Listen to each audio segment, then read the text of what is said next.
Bienvenue dans La Colle. Vous êtes curieux ? Vous avez soif de comprendre le monde qui vous entoure ? Alors, vous êtes au bon endroit. Si comme moi, vous pensez qu'on n'a jamais fini d'apprendre, La Colle est faite pour vous. Sans se prendre au sérieux, je vous propose à chaque épisode de partir ensemble à la découverte de nouveaux horizons, d'idées et de profils inspirants. Je suis Pierre Barrault, j'ai créé, édité, produit ce podcast. Je suis également directeur général du campus Orléans de l'ISC Paris, école de management, membre de la conférence des grandes écoles. Mon mantra : vis comme si tu devais mourir demain, apprends comme si tu devais vivre toujours. Je suis preneur de tous vos commentaires, suggestions, remarques. Ils sont tous les bienvenus. Pour me contacter, pierre@lacolle.fr. Et si vous aimez La Colle, partagez-la avec tous vos amis. Diffusons le savoir. Allez, c'est parti. Bonne écoute. Chers amis, bienvenue dans ce nouvel épisode de La Colle. Je vois Mélanie qui sourit parce que c'est vrai que je change un petit peu ma voix quand je fais l'introduction et c'est ma voix de podcast. Bienvenue. Aujourd'hui, on va parler d'entrepreneuriat avec quelqu'un que j'ai découvert sur TikTok. Alors, vous le savez ou pas, mais je passe mes longues soirées d'hiver sur TikTok. Je suis devenu un addict et l'algorithme a compris ce qui me plaisait. Et dans ce qui me plaît, entre autres choses, il y a les outils de marketing, il y a les entrepreneurs.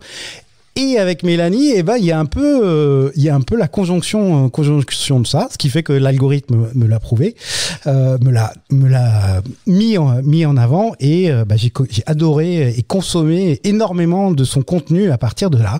Donc voilà, je suis juste un fan. Et petit disclaimer, on va parler d'une solution qu'on est en train de tester aujourd'hui à l'ISC et on va essayer de creuser là aussi. Avec une longue introduction sans dire bonjour. Donc, bonjour Mélanie. Salut Pierre. Voilà, on va parler donc de tout ça. Alors, avant de rentrer dans le détail de Yo Charlie et puis de la genèse de tout ça, Mélanie, est-ce que tu veux bien te présenter ? Bah écoute, on va faire ça. Alors, on se présente sous quel angle ? Parce qu'il y a plein de manières de se présenter, moi. En fait, je pose la question comme ça parce que justement, l'angle que tu vas choisir va être intéressant. Qu'est-ce que tu vas mettre en avant ? Qu'est-ce que tu mettrais en avant en premier ? Eh bien, moi, je mettrais en avant en premier, puisque tu es directeur d'une école de commerce. Moi, je vais te dire que je suis donc une entrepreneure autodidacte qui a créé sa première boîte quand elle avait 18 ans. J'en ai 36 aujourd'hui, donc j'ai passé plus de la moitié de ma vie à entreprendre, ce qui fait bizarre quand on est j'ai quand même que 36 ans. Je viens du sud de la France. Je suis née dans un tout petit village dans le sud de la France. J'ai habité une dizaine d'années à Marseille, puis Paris, et je suis revenue m'installer dans le Vaucluse. Ouais. Dans le Luberon. C'est pas le plus moche du coin quand même. Hein. Bah c'est ça. Hein. Pendant la crise du Covid, et j'y suis merveilleusement bien. Je pense que j'ai exploré ce que j'avais exploré dans les grandes villes et qu'aujourd'hui, avec les moyens qu'on a, on peut développer des belles boîtes tech, même si on est un peu excentré des grandes métropoles. Et écoute, je suis CEO d'une entreprise qui s'appelle Get In Shoot. Oui. C'est une entreprise qui édite des logiciels et autour du User Generated Content, donc la capacité à aider des entreprises et des marques à capitaliser sur le contenu créé par leurs clients, leurs collaborateurs, leurs partenaires, pour créer du contenu frais que les gens aiment bien consommer, le contenu justement dont tu évoquais notamment sur TikTok. Et mon dernier bébé, donc mon dernier logiciel s'appelle Charlie, et effectivement tu l'as cité tout à l'heure, et je suis ravie d'être là avec toi aujourd'hui. Ça fait quoi Charlie alors ? Allons-y gaiement. Ça fait quoi Charlie ? Ouais, parce que moi c'est le truc, honnêtement c'était le hook, tu vois, l'hameçon qui fait dire ah oui là attends bouge pas, il faut que j'écoute là. Bah écoute, moi je me suis rendu compte ces dernières années que la preuve sociale était capitale sur Internet. Ouais. Tu peux avoir la meilleure promesse du monde, tu peux vendre le meilleur produit, le meilleur service et faire les plus belles pages du monde. À un moment donné, si ton prospect ne passe pas à l'action, 9 fois sur 10, c'est pour un problème de crédibilité. Est-ce que tu vas servir, est-ce que tu vas être à la hauteur de la promesse que tu annonces ? Et finalement, personne mieux qu'un de tes clients peut le faire Et donc on s'est dit, finalement, vu que la vidéo est le média consommé numéro 1 dans le monde, et qu'en parallèle la recommandation ça existe depuis la nuit des temps, et qu'on accorde énormément d'importance à ce que les gens à leur pouvoir de recommandation, on s'est dit, en alliant les deux, donc la vidéo et le pouvoir de recommandation, on a ce qu'on appelle un témoignage vidéo. Et si on met des témoignages vidéo sur son site, on va forcément accélérer le process de crédibilité et aider à la conversion. Et très rapidement, je me suis rendu compte que c'était une problématique pour les entreprises, quelle que soit leur taille, de les faire, en fait, de les obtenir. Il y a des problématiques de logistique, de coûts, d'organisation. Ce sont des tâches chronophages. Et donc je me suis dit, nous on développe de la technologie pour aller faire de l'UGC, donc du User Generated Content. On a ce qu'il faut d'un point de vue technologique pour aller chercher des images en provenance de milliers de smartphones. Pourquoi on n'irait pas créer un logiciel qui va aller chercher les témoignages de tes clients en vidéo? Et donc aujourd'hui, Charlie, c'est ton compagnon. Si tu veux des témoignages clients en vidéo, il te suffit simplement de rentrer la liste de tes clients et les questions que tu veux leur poser. Et nous, on s'occupe de tout le reste. On les contacte, on les relance, on récupère les témoignages, on fait le montage automatique. On te livre un témoignage prêt à diffuser. Alors, quand je disais qu'on teste en ce moment, et pour le coup, je l'ai testé des deux côtés, enfin avec Laura. Laura, si tu nous écoutes, voilà, on parle de toi. En gros, effectivement, tu rentres tes clients cibles, pardon. Eux, ils vont recevoir un email avec un lien. Tu cliques sur ce lien. Il y a une page qui s'ouvre en général sur ton smartphone et là t'es guidé en fait, puisque on pose la question, t'as quelques secondes pour y réfléchir, t'appuies sur enregistrer, tu enregistres ta réponse, etc. C'est très interactif, c'est un jeu, on a une approche assez ludique. Le but c'est que pour le client le fasse, il faut que ce soit très simple. Donc on lui met zéro contrainte technique à lui. Donc je parle au client de ton client, celui que tu veux interviewer, et on fait en sorte d'avoir une accessibilité, quelque chose de vraiment très simple pour que la personne elle ait juste à répondre aux questions sans piège et tranquillement et sans matériel. C'est aussi une des raisons qui fait que ça fonctionne, justement, parce que il n'y a pas de barrage technique. Ouais, c'est super simple, hein. Franchement, super simple, super intuitif, tu vois, pour l'avoir vraiment testé. Ça présentait des challenges, justement, parce que tu ne sais pas, par défaut, sur quel médium ils vont pouvoir enregistrer. Je sais pas si c'est un Samsung, un iPhone, un truc, un ordinateur, etc., quoi. C'est là où l'expérience, les 3 dernières années de travail sur notre technologie nous a permis quand même de mettre à mal des milliers et des milliers de smartphones différents aux 4 coins du monde, et de récupérer des images, des photos, des vidéos avec des formats, des encodages totalement différents. Et donc nous, on a vraiment entraîné notre technologie à être capable de récupérer des formats très différents, et pour pouvoir les uniformiser et les traiter ensemble. Puisque notre métier historique, c'est d'être capable de rassembler des milliers de contributions en provenance de milliers de smartphones aux 4 coins du monde pour en faire un film best-of. Ça, c'est notre métier premier. Donc, en étant capable de faire ça, on sait déjà traiter cette donnée. Donc, pour nous, c'était pas un frein, en tout cas technique, puisqu'on avait déjà développé ça. Bah oui. Et moi, le truc que je trouve génial, c'est qu'effectivement, une fois que les enregistrements sont faits, bling blam, clic clac Kodak, en ligne, t'as la vidéo montée, donc quasiment, enfin immédiatement exploitable. Elle peut être exploitable en tant que telle. Nous, on rajoute juste un petit logo au début et un petit logo à la fin. D'ailleurs, en termes d'improvement, ça pourrait être pas mal de pouvoir faire ça.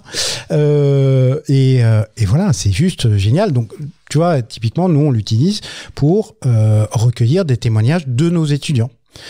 Nos étudiants qui sont là sur le campus, ou certains de nos étudiants aussi qui sont en échange à l'international. Tu vois, et pour le coup, si on devait organiser de la captation comme ça, c'était un peu compliqué. Et j'ai l'impression de te servir la soupe, mais c'est vraiment le cas, parce que non, j'ai trouvé alors, je suis désolé de le dire comme ça, mais c'est tellement bête comme idée, c'est tellement con. C'est ce qui en fait un truc génial. C'est-à-dire que dans l'absolu, si t'arrives, alors je sais pas si technologiquement c'est particulièrement complexe, mais en tout cas, le truc de pouvoir le faire aussi simplement que ça, voilà, c'est juste génial. Bah merci. En tout cas, la partie innovation, il y a souvent des gens qui veulent absolument créer des trucs qui n'existent pas. Ils veulent absolument imaginer, inventer des choses, être les premiers au monde à faire quelque chose. C'est un parti pris. Moi, je dis toujours que, et j'ai appris en tout cas avec le temps, que innover, c'est être capable aussi de mettre des bouts de briques ensemble qui n'ont pas l'habitude de fonctionner ensemble. Et donc, par exemple, envoyer un mail à un client, ça existe. Il y a des outils pour envoyer des mails. Des outils pour s'enregistrer, ça existe. Des outils pour relancer, automatiser, ça existe. Des outils de montage, ça existe. Des outils juridiques pour la cession de droit, ça existe. Le problème, c'est que tout ça sont des briques autonomes et c'est ça qui rend en fait la tâche chronophage et fastidieuse. Ouais. Le fait de mettre ces briques qui sont a priori dans des univers totalement différents, de les assembler et d'essayer de les faire cohabiter entre elles pour arriver à créer quelque chose. Et puis un truc fluide en plus. C'est une forme d'innovation. Ouais. Et moi ça me passionne ce genre de process là. Alors, on va rembobiner un petit peu, et on se le disait juste avant d'appuyer sur le bouton enregistrer. On a une connaissance en commun qui est Théo Lyon, qui est un entrepreneur, qui a monté Kudak, donc une agence com, achat d'espace, etc., etc. Il fait beaucoup de bruit en ce moment. Alors, je sais pas si c'est l'effet qu'il soit déjà passé dans la colle ou voilà, mais il y a certainement. Probablement. Je suis d'accord avec toi, ça doit être ça. Mais lui, il coche plein de cases parce que HEC, parce que ceci, patin, couffin. Et ce que tu me disais, c'est que toi, finalement, tu coches toutes les mauvaises cases. Pas de grande école, etc., etc. Et justement, qu'est-ce qui explique ton parcours à toi? Puisque tu disais, t'as commencé à 17 ans, c'est ça? 18 ans. 18 ans. Alors, comment à 18 ans, on arrive à se dire, mais ouais, allez, j'y vais, go. Déjà, à 18 ans, j'ai pas conscience du fait que je coche pas les bonnes cases. Ouais. Et ça aussi, peut-être, explique une des raisons de mon insouciance. C'est-à-dire que je n'ai pas conscience. Moi, j'ai grandi dans une famille où mes parents m'ont laissé toujours entendre que rien n'était impossible.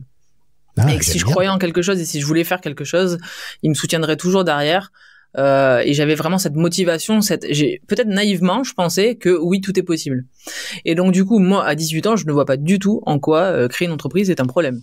Donc, et je vois pas en quoi le fait de venir du Sud, d'être une nana, de vouloir faire de la tech et de pas avoir fait d'école, je vois pas encore moins en quoi ça peut être un problème. Enfin, donc moi, je crois vraiment naïvement à ce moment-là que rien n'est impossible. Mais ouais. Ils ne savaient pas que c'était impossible, alors ils l'ont fait. Je ne savais pas.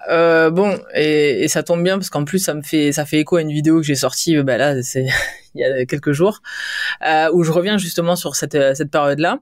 Je me suis très très très vite rendu compte que la naïveté n'allait pas fonctionner et que j'allais être confronté à des vrais obstacles.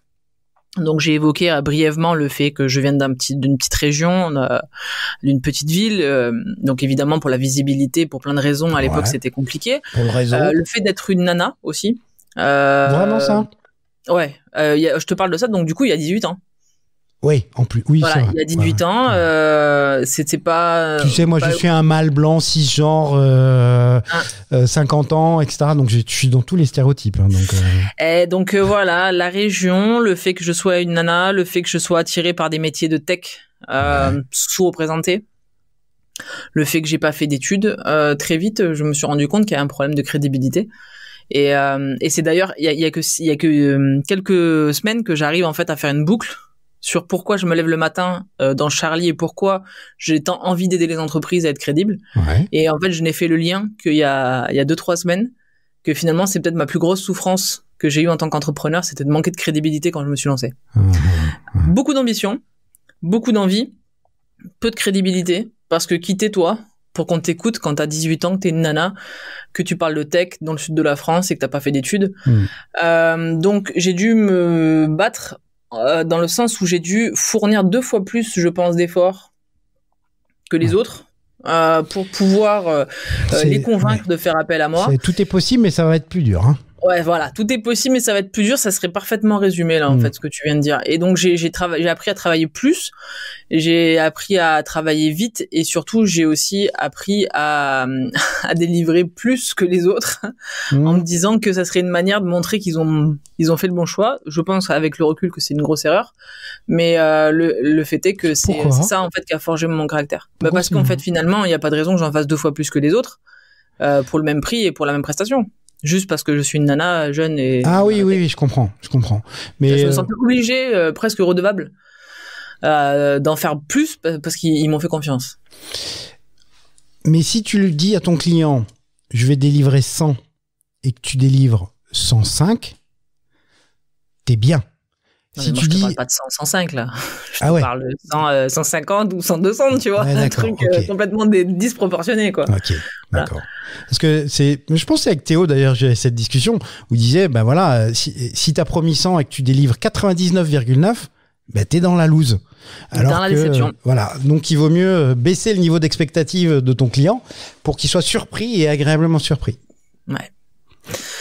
Donc voilà, c'est un petit peu ça qui a forgé le caractère d'entrepreneur que je suis. Cette détermination de rien n'est impossible, mais tu vas cravacher dur pour y arriver. Donc ouais, effectivement, il y a un clash de stéréotypes avec Théo. T'es autodidacte. Autodidacte, ça veut dire que tu as appris seul. Alors, comment on fait? Moi, ça m'intéresse, ça. Comment on fait pour apprendre seul? Je pense déjà qu'il faut être un peu curieux. Ouais. Il faut avoir envie d'apprendre. Moi, l'école, c'était pas mon truc. Pas que je sois la moins bonne de l'école, hein, c'est pas du tout ça, mais simplement, je m'ennuyais très vite. Et j'avais du mal à concevoir quelle était la finalité de ce qu'on voulait m'apprendre. D'accord. Alors que je me rends compte, avec le recul, qu'aujourd'hui, je fais beaucoup de maths, je fais beaucoup de plein de choses, et j'en ai besoin. Ouais. Mais je l'ai appris parce que j'ai compris concrètement son application. Et donc à l'école, c'était très compliqué pour moi. Et en même temps, quand un sujet m'intéresse, j'ai une capacité à creuser et à avoir envie de tout comprendre. Ouais, c'est ça. Et donc je pense que c'est ça qui m'a stimulé à fond. C'est-à-dire que au début, dans ma première entreprise, je faisais du conseil en images, en stratégie de communication. J'avais absolument 0 diplôme, et si tu me posais une question, il fallait que j'ai la réponse. Et si j'avais pas la réponse, je prenais l'engagement de chercher la réponse pour toi. Ouais. Et donc du coup, j'explorais des tonnes de sujets. Rien n'est impossible. Donc j'ai appris en fait ce qu'il fallait. Si je schématise, t'as besoin d'un flyer? Ok, je fais pas de graphisme, je ne connais pas le logiciel, mais t'inquiète. Dans 48 heures, il sera là. Tu vois, c'était un peu l'état d'esprit, quoi. Ouais, je comprends.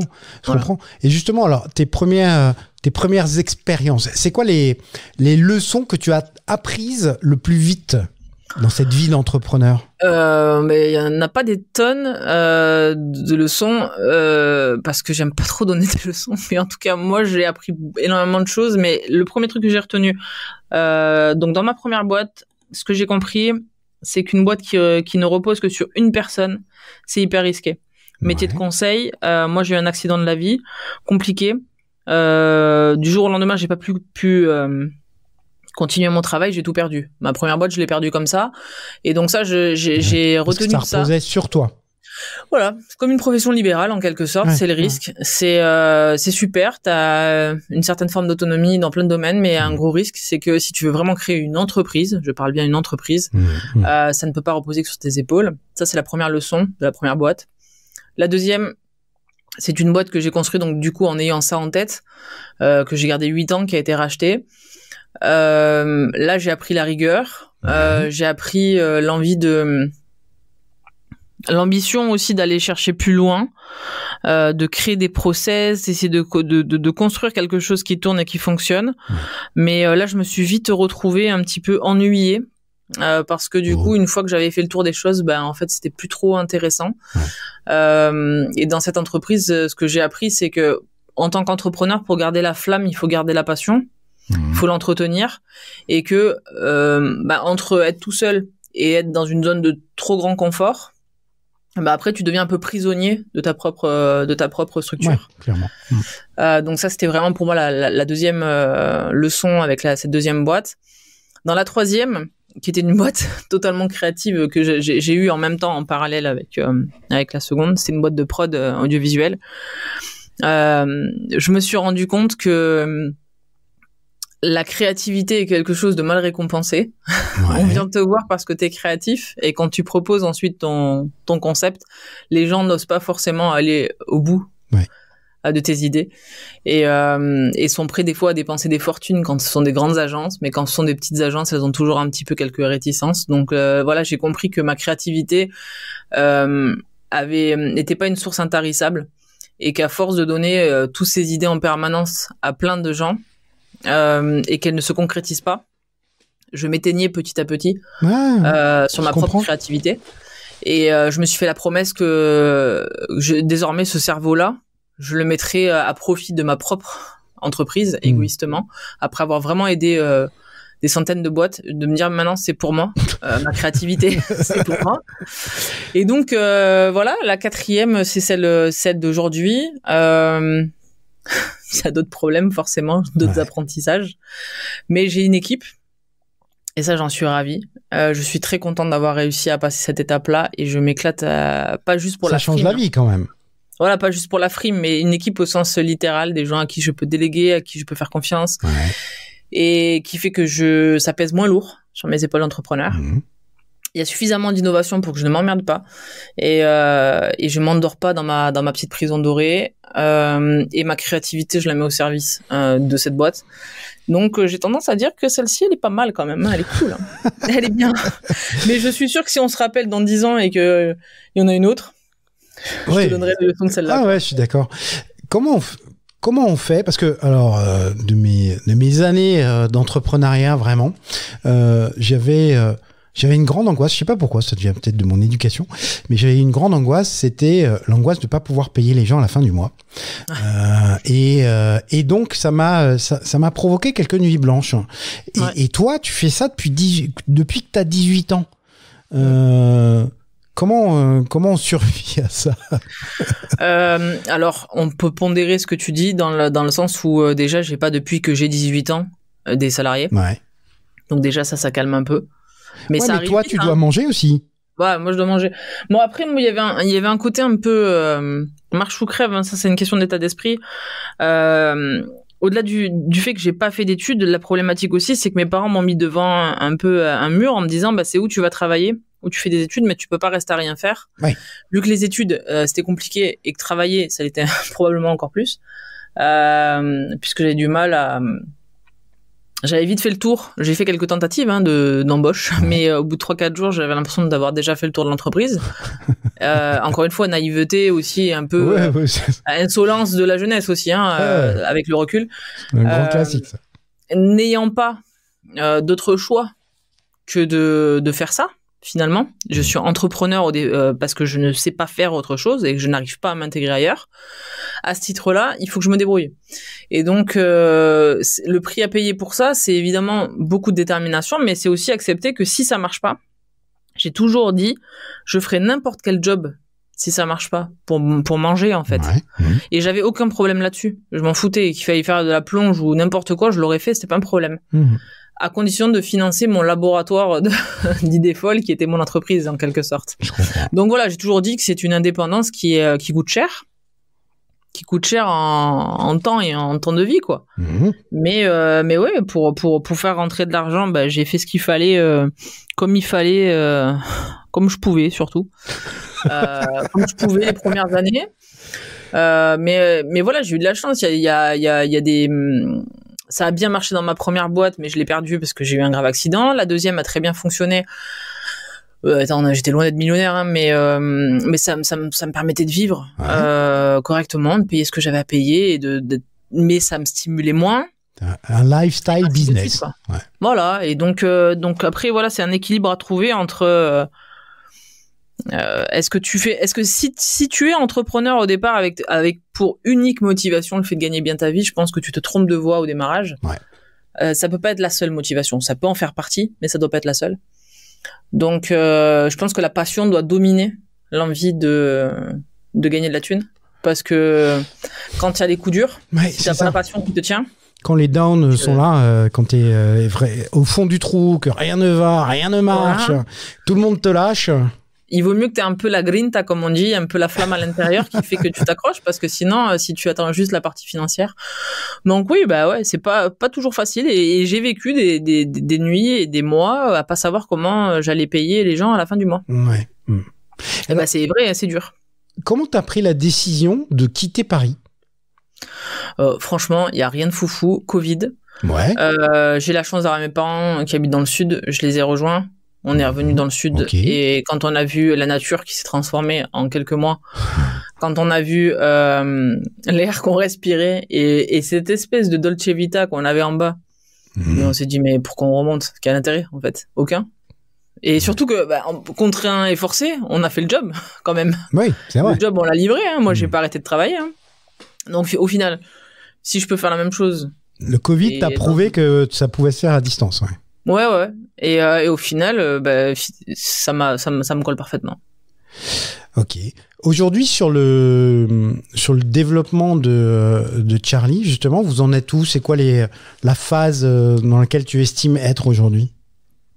Charlie est un jeune bébé, puisqu'il va fêter ses 1 an qu'au mois d'avril. Ouais. Donc, on est sorti de ce qu'on appelle la bêta en septembre, et on commercialise véritablement que depuis septembre. On a dépassé les 550 utilisateurs, ce qui commence à être déjà vachement bien. Donc, c'est-à-dire 550 entreprises qui ont envie d'inviter d'autres entreprises à faire des témoignages. C'est beaucoup, hein? C'est pas mal, ouais. Donc il y a une belle traction. Il y a eu une belle phase d'acquisition. Ouais. En particulier, notamment grâce à la création de contenu. Moi, j'ai suivi une des rares formations que j'ai suivies du coup dans ma vie. C'est la formation de 34 éléments de Pierre Gobil. D'accord. Et dans cette formation, on apprend à être davantage stratégique en tant que dirigeant de start-up. Je connais pas ça. Écoute, je te filerai les infos, peut-être que tu pourras les mettre en description pour ceux qui écoutent ce podcast.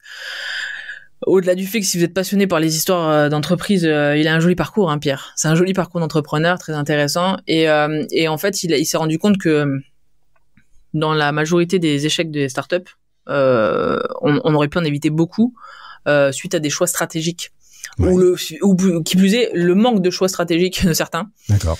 Et dans cette formation qui avait duré 8 semaines, tous les matins, on travaillait sur plein de piliers importants. La raison d'être, pourquoi tu existes en tant qu'entreprise, ton purpose, ton marché, ta cible, ton go-to-market, enfin des questions vraiment pratico-pratiques. J'ai compris un truc, c'est le principe de dérisquer. Dérisquer les choses. Et je suis très mauvaise, donc je vais pas arriver à paraphraser ce que dit Pierre. Mais en gros, son concept à lui, c'est de dire ce qui est assez logique, c'est souvent, tu as une masse de choses à faire, tu as une quantité de tâches à faire en tant qu'entrepreneur, et tu vas élaguer petit à petit. Tu vas faire plein de choses. Donc, tu vas faire un joli produit, un joli site internet, tu vas faire plein de choses autour. Et alors que tu as des problèmes qui sont bien plus grands, que tu refuses de voir. En gros, si cette hypothèse-là, tu n'arrives pas à la dérisquer, t'as 99% de chances que ta boîte se casse la gueule. Et souvent, l'erreur, c'est d'aller se confronter à ces problèmes-là trop tard. T'as réglé plein de faux problèmes autour qui, sur le moment, t'as l'impression que... Mais en fait, ils servent à rien parce qu'ils ne vont pas dérisquer ton problème principal. Alors, j'avoue, c'est un peu abstrait comme ça, mais je vais essayer de montrer un exemple. Dis-moi. Si on prend Charlie, Charlie, la promesse, c'est que je vais chercher des témoignages clients pour toi. Oui. Parce que ton problème, c'est que tu as besoin de crédibilité, tu as besoin de convaincre d'autres étudiants de venir dans ton école, par exemple. Absolument. Et donc, tu as besoin de social proof, de preuves sociales. Ouais. Donc ça, ce problème-là, il existe. C'est une douleur pour toi parce que chaque année, tu dois trouver de nouveaux étudiants. Chaque année, tu dois convaincre, etc. Donc moi, je dois venir t'aider à résoudre ce problème. Oui. Je peux le résoudre de plein de manières. La première, c'est technologiquement, t'aider, te soulager, que t'aies pas des invitations à faire, que t'aies pas de montage à faire, que ça se fasse simplement, etc. Ok, ça c'est un point. Mais le principal point quand même, c'est qu'il faut que je te les remonte tes témoignages. Parce que si je te sors un super logiciel et que je te remonte jamais de témoignages, que j'arrive pas à convaincre ton client de le faire pour toi, Ben, j'ai aucune raison d'être. Donc, je peux te faire le super logiciel du monde où tu crées des missions facilement, où tu invites tes clients facilement, où ils s'enregistrent facilement. Je peux te faire un truc magnifique. Mais si au final, ton client refuse d'enregistrer, bah, tout ça, ça sert à rien. Ma boîte ne sert à rien. Ouais. Et donc, mon hypothèse principale, actuellement, c'est de dérisquer ça et c'est de trouver tous les biais à la fois psychologiques, technologiques et techniques pour faire en sorte de convaincre les clients de se filmer pour donner leur avis pour un autre. Et tant que ça, je suis pas la meilleure là-dessus, tu comprends. Ça sert à rien que je m'occupe du reste. Parce que le reste est secondaire. Parce qu'à partir du moment où je pourrais te dire un jour, bah écoute Pierre, en moyenne, avec Charlie, t'invites 10 personnes, je te garantis qu'il y en a 3 qui témoignent, bah en fait, je pourrais passer à autre chose. Ouais, et c'est comme ça que je fonctionne, en fait, c'est un système d'hypothèses à dérisquer. Et donc aujourd'hui, bah oui, le site, il pourrait être mieux. Bah ouais, super. Mais pour autant, est-ce que les clients de mes clients ont témoigné plus grâce à ça? Mais non, tu vois, c'est un point super intéressant parce que franchement, il est pas il est pas foufou le site, mais ça fait le job. Ça fait le job, ça donne l'info qu'il faut et parce que ma problématique, c'est pas que tu as un beau site web. Ma problématique, c'est qu'effectivement, j'ai des gens qui témoignent. C'est ça. Et en fait, les gens, des fois, perdent trop de temps. Mais j'ai mis du temps à le comprendre. Et là, tu vois, leçon typique. Bordel, si j'avais su ça avant, tu vois. C'est pas que si j'avais su ça, mais si j'avais mis, tu vois, ces trucs dans le bon ordre dans ma tête. Ouais. Mais bien sûr que c'est important d'avoir un joli site. Et il est pas moche, le nôtre. Mais il pourrait être mieux, bien sûr. Mais on s'en fout. C'est pas la priorité. Ouais. Ça n'a pas empêché de faire venir du monde. Bien sûr que c'est question d'étapes. Notre première étape, ça a été de nous dire, est-ce que des gens ont ce problème? Ça, c'est la première chose. Est-ce que le problème auquel on s'attaque, il y a vraiment un marché? Est-ce qu'il y a vraiment des gens qui ont ce problème? Bon, oui, on a pu le prouver. On a dérisqué ça. Tu l'as prouvé comment? Tu es allé chercher comment, justement, cette preuve-là?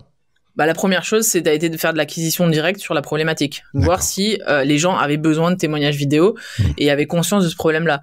Bon, force est de constater que ce que je t'ai expliqué tout à l'heure, quand tu as plus de 550 personnes qui arrivent en quelques mois,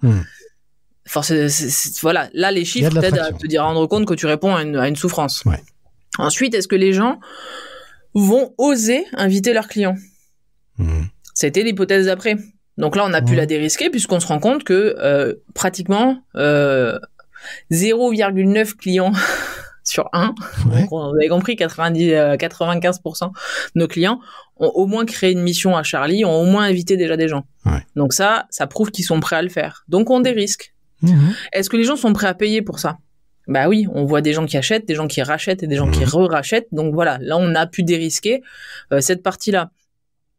Est-ce que des gens vont pouvoir nous recommander? Bah, on a vu petit à petit ce qui est en train de se mettre en place, les parrainages, tout ça. Ouais. Et je fonctionne vraiment par étapes. Donc là, on est dans l'étape de est-ce qu'on peut être les meilleurs pour ça et te garantir à toi que je vais arriver à te remonter des témoignages. Donc j'ai énormément de spectres à la fois psychologique, technique, technologique, en fonction des corps de métier, tout ça, à travailler pour être vraiment très bon là-dessus. Parce que c'est comme ça que je gagne ma vie. Ouais, mais je trouve ça hyper intéressant, brillant, parce que effectivement la problématique là, elle est pas technologique, parce que c'est ce que tu disais, les technologies elles existent, PO Pro, les briques elles sont là. Alors ok, effectivement technologiquement les réunir, ok. Ah, bien sûr. Mais si je l'ai fait, quelqu'un d'autre peut le faire, tu vois. Quelqu'un qui a du cash, il peut racheter n'importe quoi. Et mais arriver sur cette partie psychologico-marketico, je sais pas quoi d'ailleurs, qui fait que effectivement sur 100 invitations que tu fais à tes clients, il y en a 10, 20, 30, voire 50 qui répondent. Et ben là ouais, t'as une valeur ajoutée qui est juste énorme. Bah disons que moi je veux pas être un gadget en fait. J'ai pas envie d'être un gadget, ça me plaît pas l'idée. Je veux être utile. Je veux répondre à un problème, et pour répondre à mon problème qui est comment j'aide les entreprises à avoir de la crédibilité, si mon action aujourd'hui c'est de les aider à avoir des témoignages clients, faut que je sois la meilleure pour ça. Et tout ce que je peux mettre autour, comme tu dis, voilà, la brique technologique, elle existe, elle est importante bien sûr, mais en termes de barrière à l'entrée, aujourd'hui, il y a tellement de choses qui sont disponibles qu'on peut assez facilement construire des choses. Maintenant, c'est l'approche que tu vas avoir, l'intelligence que tu vas mettre autour de ces briques qui, pour moi, amènent de la valeur. La relation qu'on a avec nos clients aussi, le fait que tous les gens qui s'inscrivent chez nous, notre première recrue, c'est une personne qui s'occupe des gens à temps plein. C'est-à-dire que on a une personne qui est là juste pour discuter avec nos clients. Quand je dis juste, elle fait bien sûr bien plus que ça. Mais pour moi, je dirais que c'est un peu comme une nounou. Le premier poste qu'on a créé en CDI, je parle parce qu'on a des alternants avant et tout ça, mais le premier poste en CDI, c'est une nounou, c'est Nadège qui chouchoute nos clients. Elle est là pour pouvoir t'aider toi, Pierre, et tous nos autres clients. T'as la moindre question, tu t'interroges sur est-ce que c'est comme ça que je devrais m'y prendre pour parler à mes clients, est-ce que c'est les bonnes questions que je pose, est-ce que tu sais quand c'est qu'il faudrait que j'envoie ça, peu importe, elle est là pour toi, pour t'aider. Alors, il y a des gens qui diront que c'est du customer success, ils trouveront plein de termes, mais en tout cas, nous, au sens littéral du terme, c'est je ne peux pas parler avec tout le monde, moi, Mélanie. Nadège vient me suppléer, m'aider pour continuer à propager, en fait, la manière dont je te parle à toi, comme j'aimerais pouvoir parler avec tout le monde, quoi. Ouais, je comprends. Alors, pour revenir un cran en arrière et sur un point qui me est intéressant, je pense, c'est que t'es entrepreneur, mais tu t'es aussi transformée en créatrice de contenu. Ouais. Alors, pourquoi je viens là-dessus, c'est que ces 500 clients, ils sont pas tombés de l'arbre. Oui. Alors, tu m'arrêtes si je me trompe, mais je pense pas que vous ayez, fait de la prospection téléphonique. Tu vois, au contraire, vous avez fait. Voilà, mais vas-y, explique-nous un peu justement comment t'as réfléchi cette stratégie, comment toi t'as accepté aussi de te mettre en avant, parce que quand je dis qu'un soir je suis tombé sur toi sur TikTok, voilà, c'est une réalité. Donc comment toi tu l'as vécu aussi, est-ce qu'il y a eu des freins, enfin voilà, tout ça, c'est quoi l'histoire autour de ça? C'est intéressant, ça fait un bon travail d'introspection. Bon, après moi je suis assez j'accepte de jouer le jeu et je raconte tout, donc je vais parler en toute transparence. Les 60 premières personnes qui sont rentrées dans Charlie, on est allé les chercher à la main, un par un, au téléphone. Okay. J'avais monté un truc, je faisais donc avril, mai, juin de l'année dernière. Oui. Avril, mai, juin, je faisais un live une fois par mois, donc sur Google Meet. D'accord. Et on était donc toute l'équipe. On allait essayer de convaincre des gens de venir m'accorder 45 minutes de leur temps pour que je leur présente notre dernière nouveauté, et voir si ça peut les intéresser et qu'est-ce qu'ils pensent de ce projet-là. Ça a été très chiant. Pas ces lives-là, parce que ces lives-là étaient géniaux. Mais qu'est-ce que c'était chiant d'aller les chercher un par un. Moi, j'ai pas d'audience, c'était compliqué. J'avais 2 alternants à l'époque, mais alors, ils sont pris des tollés au téléphone à chaque fois et tout. Personne n'avait envie de venir. Bon, tant bien que mal, on a quand même réussi à aller chercher 60 premières personnes, parce qu'une fois qu'on avait réussi, en plus on savait pas comment se vendre, on savait pas comment annoncer la promesse. Enfin, c'était tu vraiment montais l'argumentaire en même temps que tu marchais, hein.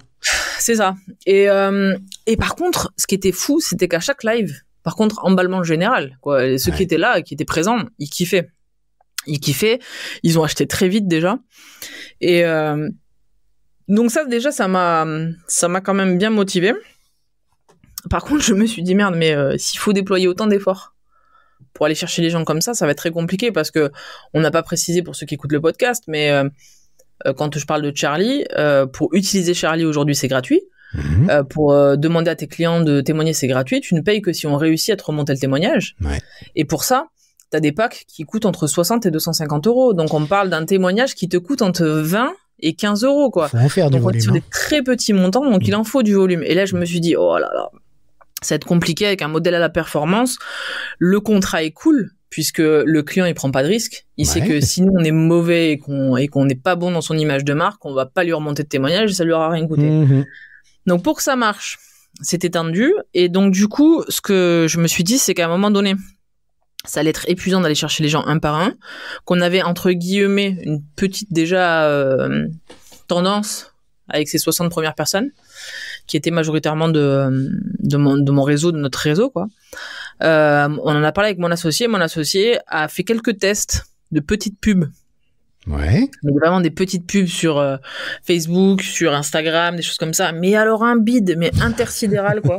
Parce que on savait même pas comment dire pourquoi il fallait venir, quoi. Oui, c'était impossible. Donc, moi, je peux te raconter en live, mais pas à l'écrit, quoi. C'était trop compliqué. Et il m'a dit, écoute, on va mettre en place la stratégie de contenu. À l'époque, c'est vrai qu'il y avait déjà des Guillaume Moubège, des Théo Lyon, tout ça qui était quand même qui créait du contenu.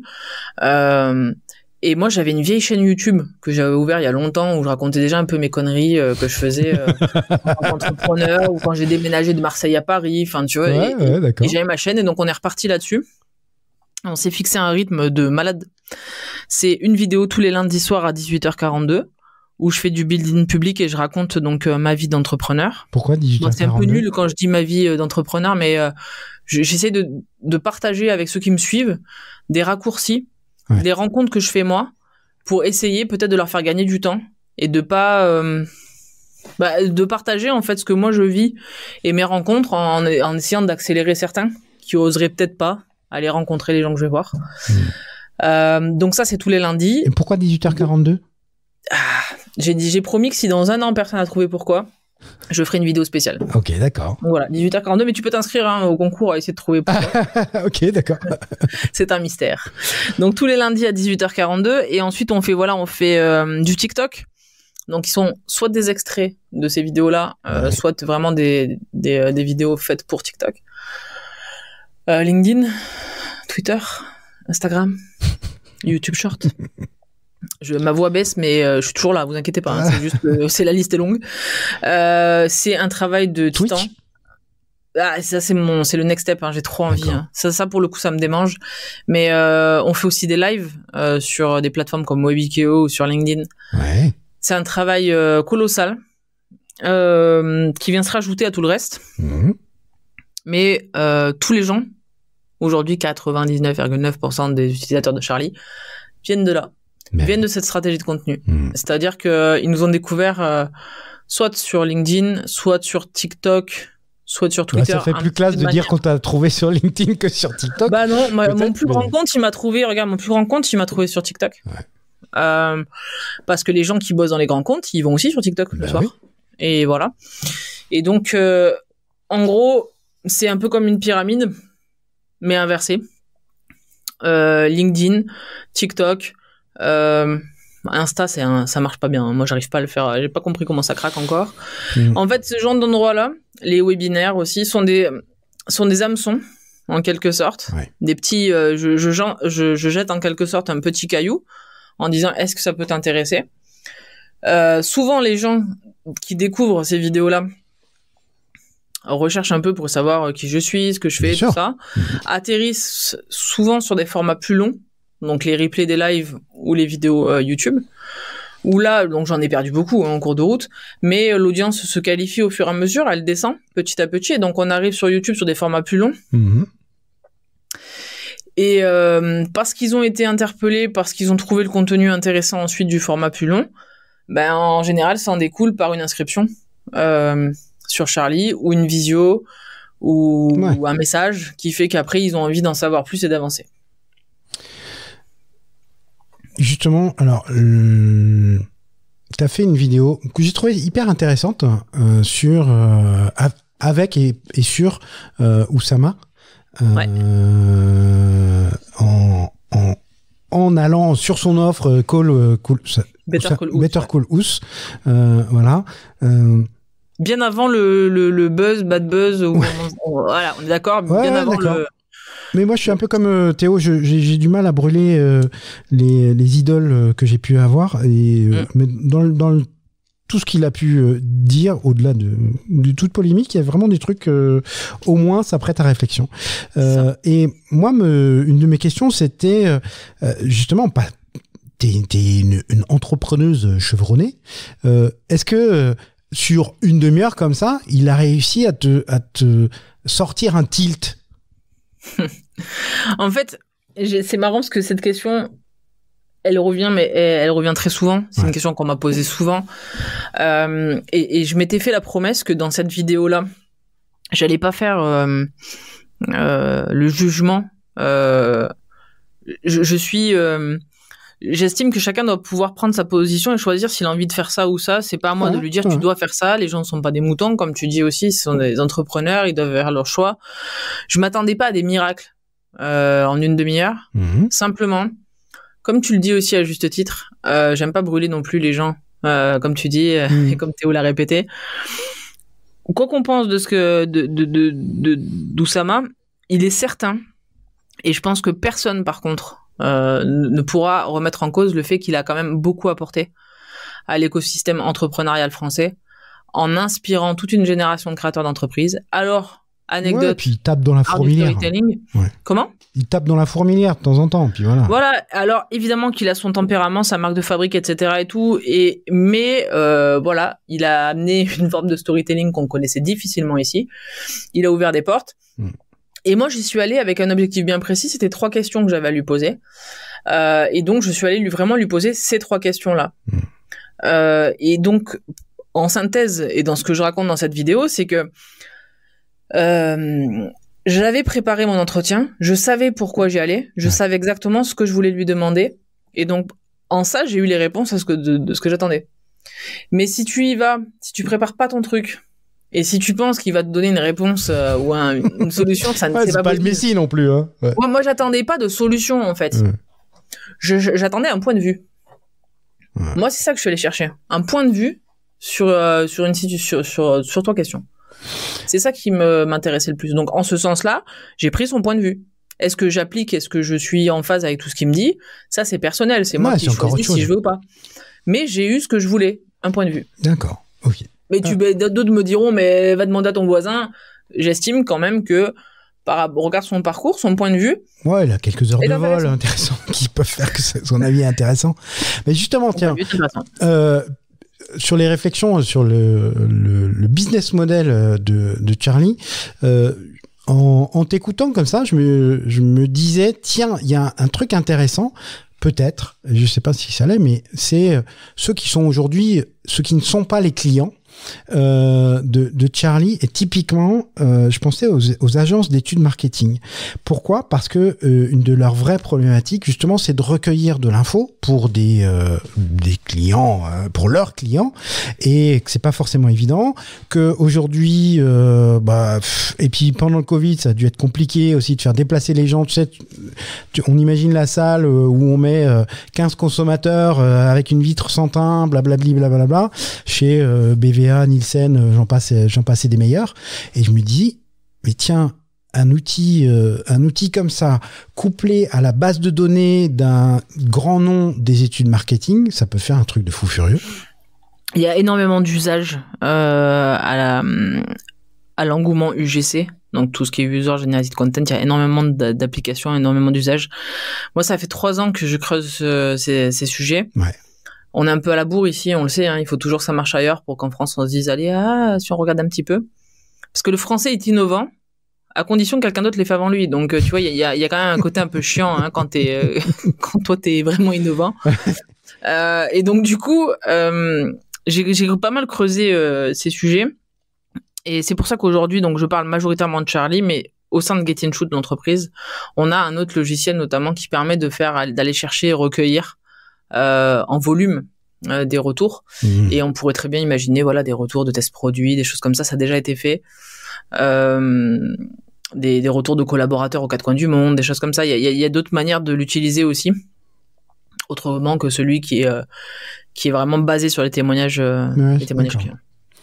Avec une il y a beaucoup de choses, mais il y a beaucoup de choses, mais l'évangélisation est longue, et c'est pour ça que j'ai choisi de faire Charlie avec une approche très facile à identifier, qui est le témoignage client, parce que je me suis confronté pendant les 2 années précédentes à la difficulté pour les services marketing, des entreprises, etc., de se projeter et de comprendre les usages. Et c'est épuisant en tant qu'entrepreneur quand il faut faire le job à la place et leur dire mais vous pouvez faire ça. Tu sais, d'un point de vue marketing,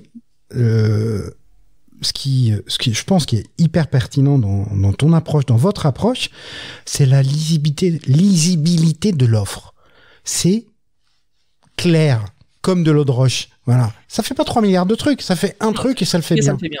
Voilà. Et quand tu as ce pain points, comme on dit dans les startups, et ben voilà, tu as trouvé une solution à ton problème, et point barre, quoi. Et je pense qu'on en résoudra d'autres. Avec probablement la même technologie, on sera à même de résoudre d'autres problèmes. Simplement, je pense que pour l'instant, on n'a ni les épaules, on n'est ni capé, on n'est pas assez gros pour pouvoir influer au point d'évangéliser certaines autres. On peut pas être de partout. Donc, on sait faire. On a commencé par faire ça d'ailleurs. Ouais. Donc maintenant on sait faire du très large et qu'on sait, on peut faire de l'ultra spécifique. Donc aujourd'hui, on fait de l'ultra spécifique et puis. Ça vaut le coup d'aller chercher sur d'autres marchés que la France ou pas?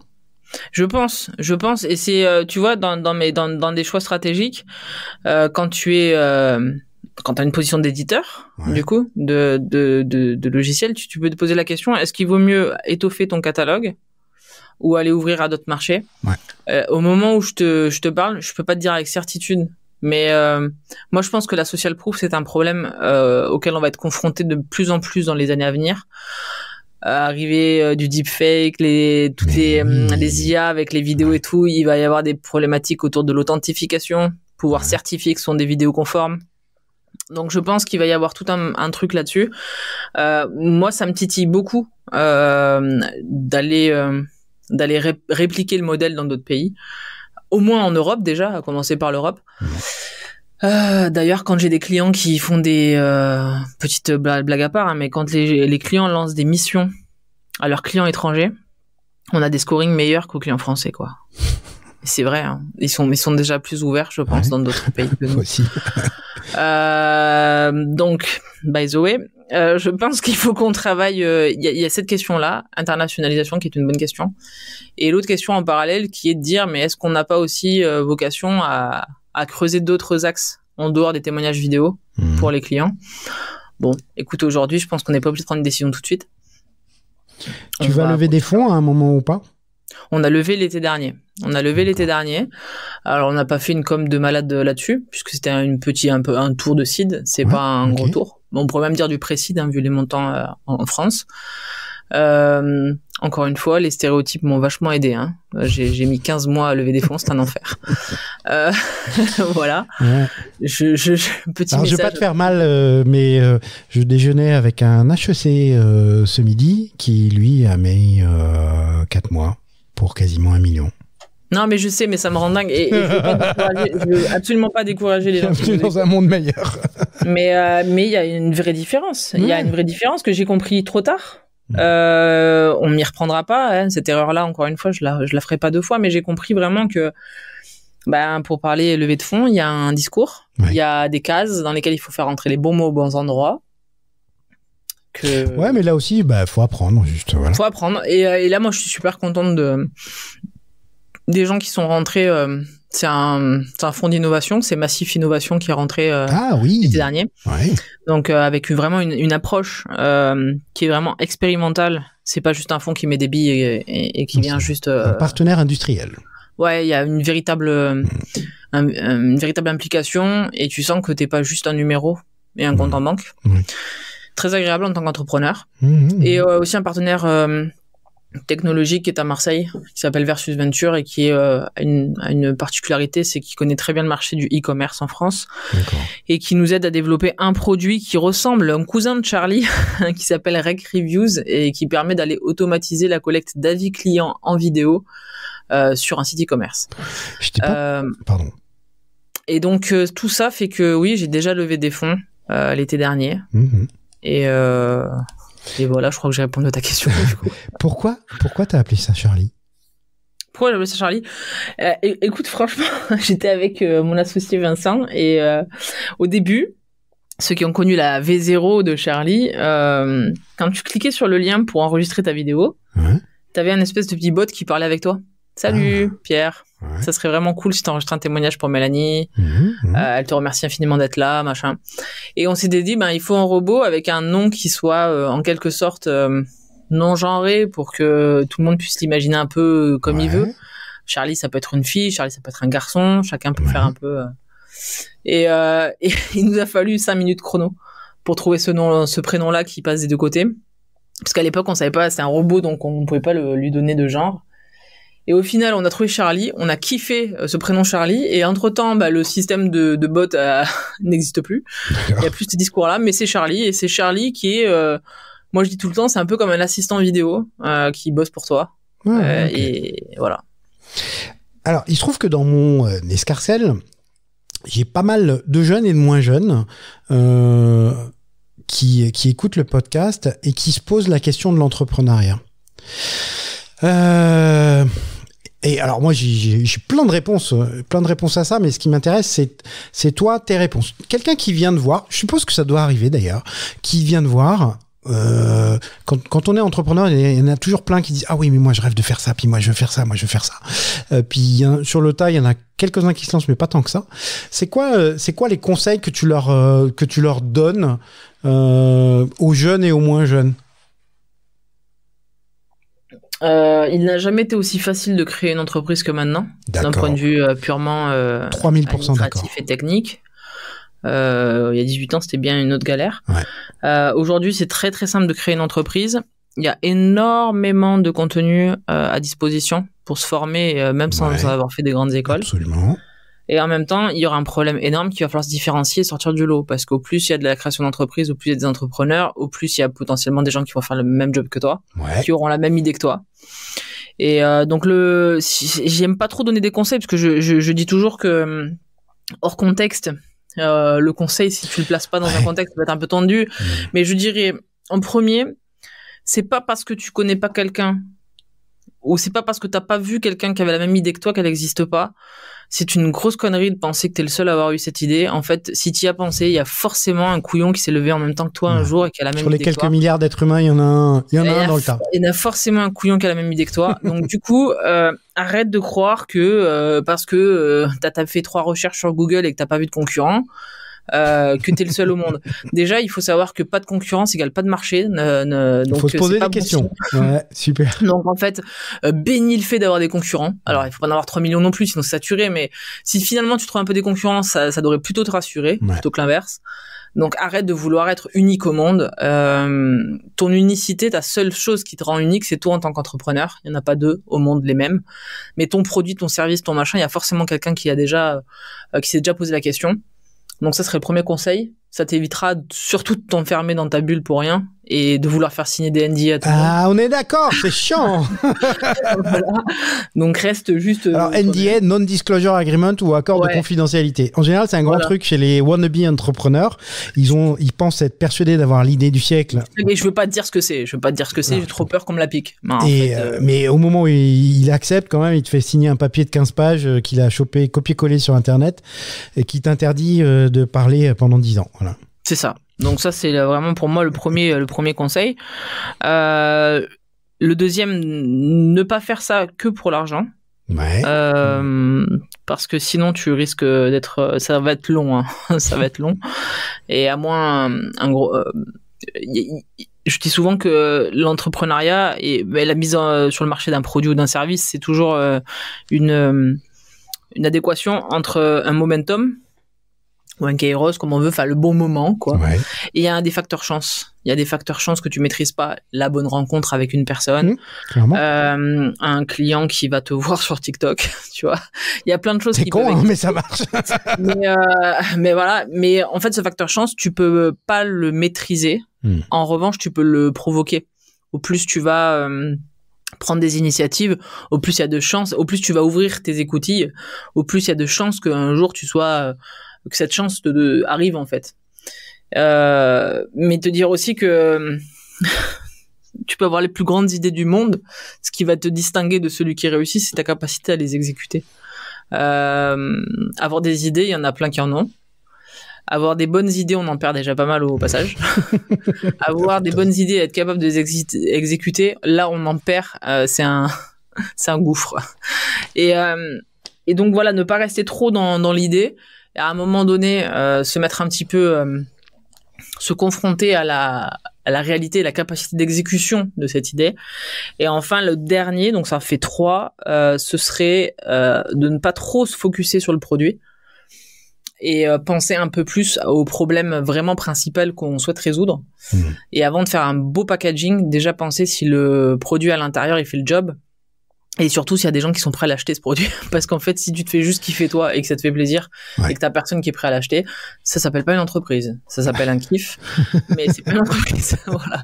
Et c'est pas grave d'avoir des kiffs, moi j'en ai eu plein. Non, on est d'accord.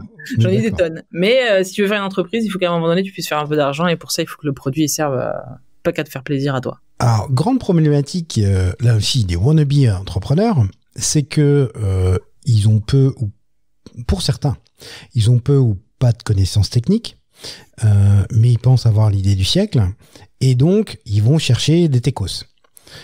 En leur disant en plus, comme c'est l'idée du siècle, je vais te filer des parts, ou de toute façon tu verras, ça va être super. Comment on fait pour résoudre quand même cette équation plus sérieusement, parce que aujourd'hui, typiquement, alors créer des produits digitaux mais de manière générale, aujourd'hui monter une entreprise, ça implique quand même des compétences tech. Est-ce qu'il faut les internaliser? Est-ce qu'il faut les externaliser? Est-ce qu'il faut apprendre soi? Tu vois, comment on fait pour résoudre cette équation? Justement, tu vois, on parlait des écoles de commerce. Les étudiants d'écoles de commerce, ils sont plutôt bien câblés dans l'ensemble, mais ils n'ont pas une connaissance fine ou en tout cas approfondie de sujets hyper techniques. En fait, le truc, c'est que si tu ne maîtrises pas le sujet que tu veux faire sous-traiter, ou internaliser, même point. Si tu maîtrises pas un minimum le sujet, tu vas te faire bananer. Donc tu vas recruter une mauvaise personne juste parce qu'elle va te dire qu'elle y connaît, mais toi, comme tu connais rien, elle va t'endormir avec 3 textes techniques. C'est exactement le même problème quand tu es indépendant. Et quand tu prends un freelance, ça va être le même problème. Donc déjà, avant d'embaucher ou de recruter, première étape, c'est de bien identifier quel est le besoin. Ouais. Et un minimum creuser un petit peu et comprendre le périmètre. Moi, l'argent que j'ai perdu le plus souvent sur les recrutements ou sur les prestations, c'est parce que justement j'attends de la personne que je recrute qu'elle soit meilleure que moi. Ouais. Mais ça, c'est une vision long terme. Pour qu'elle devienne meilleure que moi, il faut qu'au départ je comprenne un minimum ce qu'elle fait et qu'elle le devienne meilleure. Et donc il faut qu'en fait au départ je comprenne un petit peu son spectre d'intervention, et sinon je me fais endormir. Et j'ai fait encore cette erreur l'année dernière, et celle-là c'est probablement l'erreur que j'ai fait le plus souvent dans ma vie, c'est recruter au feeling, ou alors embaucher quelqu'un parce qu'il a l'air de s'y connaître. Ouais. Et en fait, il a l'air de s'y connaître, on s'en fout. Moi, je préfère quelqu'un qui a pas l'air du tout de s'y connaître et qui est bon. Donc, pas se faire avoir sur cette partie-là. Et ça, je pense que c'est un apprentissage qui se fait pas juste en théorie, qui se fait par le vécu. Ouais. Quand vous en aurez marre de dépenser de la thune pour rien, peut-être que ça vous fera réagir. Deuxième chose, quand t'as pas le cash, ça te force à avoir un esprit différent aussi. Tu internalises pas et tu sous-traites pas de la même manière quand t'as du cash ou quand t'en as pas. Quand t'es marche ou crève et un peu mort de faim, tu réfléchis un peu plus à tes investissements. C'est très important, le cash, c'est la gasoline de l'entreprise, c'est celle qui la fait tenir. Et je pense que ça, il faut pas l'oublier. Et beaucoup oublient et flambent avec l'argent, et il faut le gagner, après c'est compliqué. Et derrière les mots start-up se cachent souvent des mots de levée de fonds, de valorisation énorme, etc. On n'est pas aux États-Unis, et la réalité c'est que les salaires, il faut les payer, on en parlait tout à l'heure. Ouais. Donc vachement faire gaffe à sa trésor. Je pense que ça aussi c'est hyper important. Oui, puis on dit qu'en France, quand un entrepreneur signe un contrat de travail, il a la main qui tremble et une perle de sueur au front. C'est horrible, ça coûte trop cher. En vrai. Après, chacun fait comme il veut. Moi, c'est vrai que là, j'ai une approche. Je m'en fous qu'on soit pas 28. Il y a des gens. Dans le stéréotype aussi, elle est dans le cliché de la rencontre de 2 start-upers dans un événement parisien. C'est alors, vous êtes combien ? Et alors, t'as levé combien ? Écoute, moi je suis très fier de pas avoir levé beaucoup et d'avoir surtout pas être obligé de baisser mon pantalon et me diluer complètement. Ouais. Donc déjà, c'est sa première chose, j'en suis contente, même si ça fait pas les gros titres. Deuxième point, recruter des tonnes de gens. Alors il y a plusieurs manières de le faire, soit tu les recrutes pour rien faire, soit tu prends que des alternants et t'en prends des 18, mais pour moi c'est pas ça en fait. Moi je préfère avoir un petit noyau efficace, impliqué, et m'associer temporairement les services de gens qui vont pouvoir nous faire monter en compétences et en expertise. Ouais. Je suis d'accord, le volume de collaborateurs, c'est pas un bon indicateur. Je sais plus combien ils étaient chez Instagram quand ils se sont fait racheter plusieurs milliards. Moi, j'ai toujours entendu 8, mais je crois que c'est un truc entre 8 et 10, c'est ridicule. Ouais, donc et c'est moi ça me fait triper, tu vois. Moi, ça me fait triper, quoi, parce que je trouve ça incroyable ce qu'ils ont réussi à faire. Ouais. à si peu, et en admettant qu'il soit pas 8 ou 10 ou 12 ou qu'on soit planté. Même 20. On est d'accord, même 20, quoi. Je veux dire, faut pas déconner, quoi. 20, quand ça se compte en milliards, ça fait, voilà. Voilà. Et puis par rapport à ce que tu racontais aussi, tout à l'heure, beaucoup d'entrepreneurs veulent faire un truc qui brille.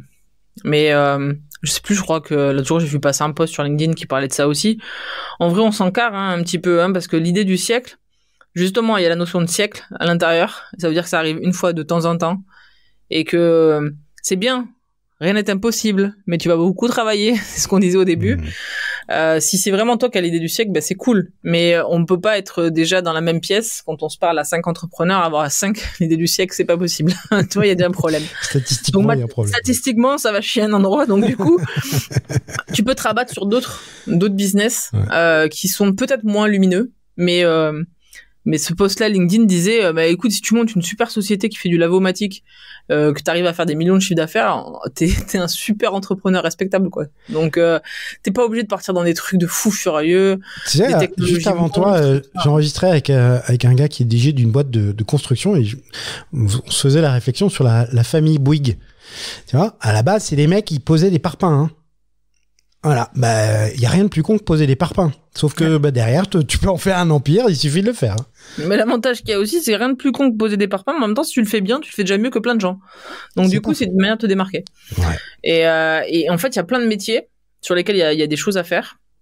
Plein d'industries qui sont un peu vieillissantes, sur lesquelles il y a des opportunités. Et puis, il y a des entreprises, sans faire de l'innovation, qui peuvent très bien marcher tout court, en fait. Et voilà, il y en a pour tous les types d'entrepreneurs.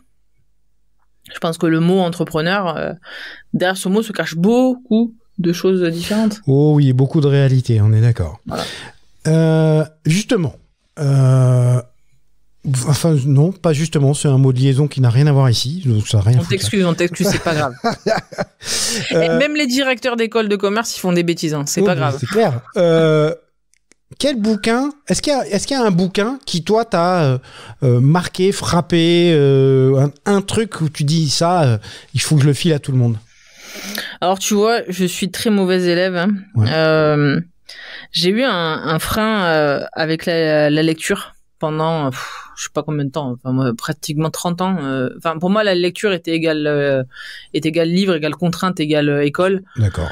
J'ai une prof de français qui a été tellement intelligente quand j'étais en 5e, j'avais quasiment pas de livres et j'arrive un jour parce que j'ai demandé à ma mère de m'acheter un livre et elle m'avait acheté Harry Potter et moi qui arrive toute fière avec le beau Harry Potter et tout au collège, je montre ça à ma prof de français mais avec une fierté dingue, hein. Genre j'ai un livre, quoi. Pas le petit livre de quand t'es gamin, tu vois, le livre que ça y est, je suis presque pré-ado, j'arrive avec mon livre et là la prof qui me sort un truc ici, c'est pas la littérature, ça. Et en fait, le livre, je l'ai fermé. J'ai plus ouvert un livre jusqu'à au moins, je sais pas, bon poids, 25, 26, 27 balais peut-être. Ça m'a dégoûté. Donc, j'ai eu toujours un peu de recul avec la littérature, avec un côté un peu élitiste, certains. Ouais. Et bon, parce que des rencontres qu'on fait m'ont permis de désacraliser un peu le truc et oser aller rentrer dans une librairie, tu vois. Et donc j'ai pas une grande culture littéraire. Non, mais c'est plus un bouquin, tu vois, genre entrepreneuriat. Moi, par exemple, je suis un fan de Simon Sinek. Tu vois, le Always Start with Why, etc. C'est des trucs qui ont changé ma vie, hein, vraiment. Mais conception d'entrepreneuriat, je sais pas. Non, j'ai lu. Gary Vaynerchuk, par exemple. Ouais. Je suis hyper fan. Moi, ce que j'aime beaucoup, c'est les histoires d'entrepreneurs. J'adore comprendre qu'est-ce qui amène une personne à un moment donné à se retrouver à incarner quelque chose et finalement être là pour ça quelque part, avoir une raison d'être. Et alors, je vais peut-être pas pouvoir répondre à ton livre parce que malheureusement, j'ai pas le livre, si ce n'est Le Petit Prince d'Antoine de Saint-Exupéry, tu vois, mais ça va, qui me plaît beaucoup. Mais sinon, je rebondis sur un truc que j'aime bien aussi, c'est un podcast de Laurent Brouat. Il était une fois l'entrepreneur. Où j'ai mon petit shoot où j'écoute 8-12 minutes l'histoire d'entrepreneur. J'aime bien sa manière de créer en fait en quelque sorte une bibliothèque d'archives d'histoires d'entrepreneurs. Parce que derrière les grands noms qu'aujourd'hui on consomme, il y a des gens en fait, il y a des histoires. Épisode 72 de la colle. Je sais. I know. Je connaissais pas que ce... Non, en vrai, je suis faillotte. Je savais pas que c'est 72, mais je savais que tu l'avais reçu. Et donc voilà, je vais aimer ce genre d'histoire-là. Ok. Après, voilà, de manière générale, tout ce qui touche l'entrepreneuriat, je suis très curieuse. Je consomme beaucoup de contenu là-dessus. Mais surtout, moi, ce qui me plaît, c'est l'humain. C'est l'homme ou la femme qui se cache derrière. Alors, vous l'avez compris, chers auditeurs, derrière Charlie, il y a Mélanie. Et moi, je peux que vous engager justement à aller consommer son contenu aussi, aller la suivre sur TikTok, Instagram, parce qu'elle n'y arrive pas, c'est Instagram. Ouais, là, franchement, si vous voulez craquer le truc là pour moi, expliquez-moi, parce que franchement, c'est un carnage. Mais tu vois, pendant... je t'attendais, je m'étais mis en ligne, tu vois, j'essaye d'être en ligne 5 minutes avant mes invités, histoire d'être prêt pour les accueillir, etc. Et j'étais en train d'écouter une de tes toutes dernières vidéos sur les 12 outils, c'est comment ? Ouais. Les 10 logiciels à utiliser quand on est entrepreneur, etc. Tu vois, et c'est plein de contenus comme ça, moi, que je trouve super intéressant, au-delà même de l'aventure, même Charlie. Donc voilà. Si on veut te contacter, c'est quoi le plus simple ? Franchement, LinkedIn, c'est sûr que j'y suis. On peut me trouver sur LinkedIn facilement, Mélanie Pain. Après, je réponds à tout. Moi, je réponds aux commentaires YouTube, TikTok. On peut me trouver facile. Vous pouvez aller sur Charlie aussi. Et on peut écrire des mails dessus. Sinon, allez, je vous la donne comme ça. C'est melanie@yourcharlie.com. C'est facile. Voilà, vous pouvez me contacter. Il faut attendre 1h 8 minutes de podcast. C'est très bien. Donc, il n'y a que ceux qui arrivent jusque-là. Voilà, si vous avez cette adresse mail-là, c'est que vous êtes allé jusqu'au bout, parce que je la donne pas souvent. Exactement. En vérité. Mais ouais, pour en revenir à la chaîne YouTube, ouais, c'est une autre entreprise presque, la chaîne YouTube, parce qu'il faut. J'ai compris dernièrement avec des experts qui étaient venus dans ma chaîne justement que comme pour une entreprise, il faut que tu réfléchisses à ton purpose. Pourquoi en fait cette chaîne existe ? Qu'est-ce que tu vas apporter comme valeur ? Pourquoi les gens il faut qu'ils te suivent ? Pourquoi il faut qu'ils reviennent ? Et en fait, je me rends compte que ces applications de framework connus, on les retrouve aussi dans la création de contenu. Et donc vraiment, j'ai pas du tout la prétention d'avoir craqué le système, c'est très compliqué. Mais j'essaye, j'apprends. Et mon seul objectif avec cette chaîne, c'est de me dire, encore une fois, moi, c'est mon moteur effectivement d'acquisition. Mais je me dis qu'à travers mon parcours, le fait d'aller rencontrer... Moi, j'ose effectivement aller parfois taper à la porte de personnalités qui font autorité dans leur domaine, et peut-être que tous les entrepreneurs n'osent pas faire ce que je fais, et je me dis quitte à le faire, autant que je le filme, et que peut-être que ce que je vais apprendre à l'intérieur, ça permettra à d'autres qui oseraient pas pas le faire de le faire et d'apprendre là-dessus, et puis ensuite de partager aussi justement quelques raccourcis, quelques hacks. Quand tu parles des outils pour les entrepreneurs, l'idée c'est pas juste de faire une liste et de vous dire voilà des outils cool pour ton entreprise. Non, c'est moi je suis un peu radine, enfin non, je suis pas vraiment radine, je suis économe. J'aime bien faire gaffe à mes dépenses, c'est pas du tout la même chose. Et je te sélectionne 10 logiciels dont certains sont pas très connus et qui, en vérité, j'ai réussi à faire en sorte de pas les payer trop cher et qui m'aident vraiment. Et donc peut-être que toi, si t'es entrepreneur, que tu te lances, t'as autre chose à faire que dépenser 1000 balles dans des softwares tous les mois, quoi. Clairement. Et voilà, c'est un peu ça. Et je pense, oui, dans mon souvenir, tu en parles, il y a Zapier. Zapier, ouais, Zapier. Voilà, ça c'est le truc... pour moi, ultime, l'outil magique non, mais en tout cas hyper utile. Donc si vous savez pas, en quelque sorte, c'est un peu magique. Ouais. Bien sûr, c'est un peu magique. Un truc qui te permet d'automatiser des tâches quand t'es pas un geek et quand t'es pas un pro du code, c'est génial. On parlait tout à l'heure de ta maman, je parlais de la mienne aussi. Mais je pense même que ta maman et ma maman pourraient utiliser Zapier, et c'est en ça qu'ils sont trop forts. Ouais. Après, c'est pas les moins chers. Il y en a d'autres qui arrivent sur le marché, mais moi je trouve ça génial de pouvoir me dire, je sais pas, je donnais cet exemple dans la vidéo, c'est chiant de faire la compta, je détecte à chaque fois qu'il y a un PDF avec marqué facture en pièce jointe et je vais le déposer dans un dossier Dropbox. Il suffit que je lui dise ça à Zapier et il le fait tout seul. Et c'est cool, ça m'évite de refaire 26 000 fois la même tâche tous les mois. Donc, un contenu sur toutes les plateformes, pas assez connu, je veux dire, mal connu, non, pas assez connu.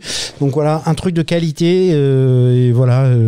Donc allez-y, connectez-vous à Mélanie. Je mettrai les liens vers les différentes plateformes dans la description. On y arrive. Avec plaisir pour vous recevoir. Ah, ben voilà.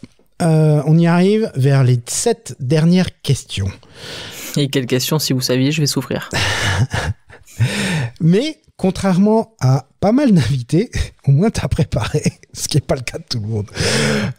Quel est ton mot préféré? C'est super dur, j'en avais trop plein. Ouais. Donc, j'hésite encore au moment où je te le dis. Allez, donne-nous 2 ou 3 alors. Plaisir, Ouais. bienveillance, Ouais.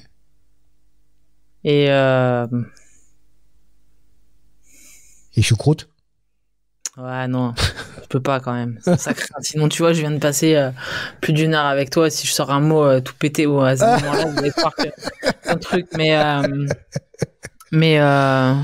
possible. Ouais. Alors, pour les auditeurs, désolé, je vais le redire encore une fois, mais tu sais que c'est une phrase que je répète à tous mes étudiants et à laquelle je crois fondamentalement. Et donc, je te l'ai dit, c'est une phrase de Xavier Dolan qui dit « Tout est possible à qui rêve, ose, travaille et n'abandonne jamais ». Voilà. Eh ben, j'aime beaucoup cette phrase. Je vais me faire un t-shirt avec. J'ai un truc que j'adore. Ah, si j'en rajoute un, le rêve quand même. Rêver un peu quand même. Ok, ça marche. Le mot que tu détestes? Impossible. Forcément. Impossible. Bah, forcément. Ça, c'était évident. C'est l'antithèse, en effet. Le son ou le bruit que tu aimes?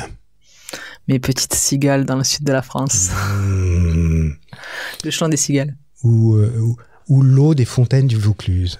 Ouais, ça marche aussi, ça marche aussi. Ça marche aussi, ça. Hein. Moi, j'ai une petite blague. Non, mais là, parce que franchement, tu me donnes envie, hein, là, parce que je dis qu'ici, c'est la Cigale Valley. T'as la Silicon Valley, t'as la Cigale Valley ici. Tu peux venir ici. Ouais, faut pas que tu fasses du marketing, toi. Alors, attends, le son, le bruit que vous aimez. Oui, le son ou le bruit que vous détestez, que tu détestes? Le bruit des gens qui mangent. Ah, les bruits de bouche comme ça? Ah ouais, je déteste ça. Donc, t'aimes pas la ASMR non plus? Ah, ASMR, ça me fait criser. mais concrètement, les gens qui font du bruit quand ils mangent à table, ça me tend. Ouais, voilà. Je suis d'accord. C'est crispant. Ton juron, gros mot ou blasphème favori? C'est putain. Putain. Non, c'est un atavisme local. C'est ça, c'est une virgule locale. La citation que tu aurais aimé avoir prononcée? Celle d'Oscar Wilde. Il faut toujours viser la lune, car même en cas d'échec, on atterrit dans les étoiles. Joli. Donc là, tu penses que tu vises la lune là, avec Charlie? Je vise la galaxie derrière la lune encore. Ah, c'est Mars. Mars est plus loin. Non, en fait, je vise le plus loin possible, et je sais que si c'est pas ça, ça sera autre chose. Mais au moment où je le fais, je crois que c'est le truc le plus important à faire. Voilà, je me mets 0 limite. Il y a un bouquin justement sur l'entrepreneuriat qui s'appelle x10. Okay. Qui dit en gros, ok, tu gères l'étape d'aujourd'hui, mais ce à quoi tu dois penser, c'est l'étape x10. Voilà. Et ce qui doit être ton step 2. Bon. C'est une phrase d'innovation que moi j'ai répété dans ma précédente entreprise. Je disais que innover, c'est être là où les autres sont déjà, pour pouvoir ensuite être là où les autres ne sont pas encore. Et t'es obligé d'avoir un temps d'avance, toujours au moins un temps d'avance. Ça, j'aime bien. Voilà. Donc tu peux pas ne peux pas ne pas être là où les autres sont déjà, c'est obligé, il faut que tu aies certaines bases à obtenir, et tu deviens innovant à partir du moment où tu es capable d'anticiper aussi sur un besoin de demain. Mais après, il faut pas non plus être obsédé tout le temps par le demain trop vite. C'est-à-dire être visionnaire, ça veut pas dire non plus écrire les 20 ans à venir, quoi. Parce que tu ne maîtrises pas tout et qu'il faut te laisser de la place dans ta tête. Tu dois avoir des bases solides parce qu'il faut tenir dans la durée. Voilà, et puis il faut continuer à t'émerveiller des choses qui se présentent. Et il y avait aucune question qui permettait de me dire ça, donc je me la pose toute seule. Comment t'as vu l'arrivée, toi, de ChatGPT et de la vague intelligence artificielle? C'est la première fois que je suis aussi bluffé par un truc en intelligence artificielle. Alors évidemment, il y a du pour ou du contre, et je mis dans les mauvaises mains, c'est un risque. Moi, je vois les dangers qui peuvent aller avec. Mais je trouve ça énorme parce que c'est la première fois que je suis bluffé par une intelligence artificielle. Évidemment, tous les gens qui vont crier en disant que ça va voler des jobs, c'est souvent des gens qui sont mauvais, parce que les bons, ils continuent à travailler. Donc ça va épurer les mauvais. Après, je pense, comme tout, que c'est un outil. qu'il va falloir savoir s'en servir de cet outil, qu'il y aura ceux qui savent bien s'en servir et ceux qui savent pas s'en servir. Et il y aura des experts qui deviendront experts de ceux qui savent se servir. Tu vois, et ça, en fait, soit t'es fataliste et à chaque fois qu'il arrive quelque chose, tu te dis c'est la fin, soit au contraire, tu vois ça comme une nouvelle opportunité et tu te dis que c'est une nouvelle manière de faire des choses. Moi, je l'ai testé, hein, on a écrit 132 articles de blog, enfin ChatGPT a écrit 132 articles de blog en une journée. Waouh. Mais les 132 articles de blog, ils ont été écrits par ChatGPT parce que Vincent était derrière à lui poser les bonnes questions. À le faire travailler sur les sujets qu'on voulait faire travailler. Donc c'est un excellent outil si tu le pilotes bien, en fait. Ouais, puis sur ton sujet à proprement parler, je pense qu'il y a plein d'utilisations possibles qu'on peut imaginer sur des réseaux de neurones qui vont analyser les vidéos rentrantes, etc. Enfin, mais c'est cool. Et puis de toute façon, c'est comme ça. En fait, tu peux pas aller contre les choses qui arrivent. Donc, il vaut mieux composer avec. C'est pour ça que quand je parlais de roadmap, et tu peux pas avoir une vision sur 20 ans non plus, parce que le monde bouge tout le temps. C'est un mouvement perpétuel. Et dans ce mouvement-là, il faut que tu t'adaptes. Et toi, ton job, c'est d'être debout le plus longtemps possible. Et donc, si tu peux pas faire des plans trop loin, parce que sinon, le risque que tu as, c'est de te casser la gueule dès qu'il y a le moindre mouvement. Et ça va tuer tes plans. Donc moi, je fais des plans, évidemment, que j'adapte en permanence. Et c'est aussi une des qualités clés d'un entrepreneur, c'est de pas être rigide, de s'adapter justement à ce qui va se passer. Et donc voilà, quand il arrive un ChatGPT, j'imagine qu'il y a plein de gens dans plein de métiers qui ont flippé en se disant putain, ça va m'enlever mon taf. Passer l'effet de surprise et de stress, il n'y a pas eu une vague de chômage sidéral derrière non plus. Donc il y a des usages à créer avec, et c'est il faut apprendre. Mais moi j'ai été bluffé, vraiment. Si Dieu existe, qu'aimerais-tu après ta mort l'entendre te dire? Déjà, est-ce qu'il aura l'accent? Je sais, je pense pas. Vas-y, tu peux bien dormir maintenant, bien joué. Tu peux te reposer. Tu peux te reposer. Tu sais, c'est ça l'entrepreneur qui fait oh la vache.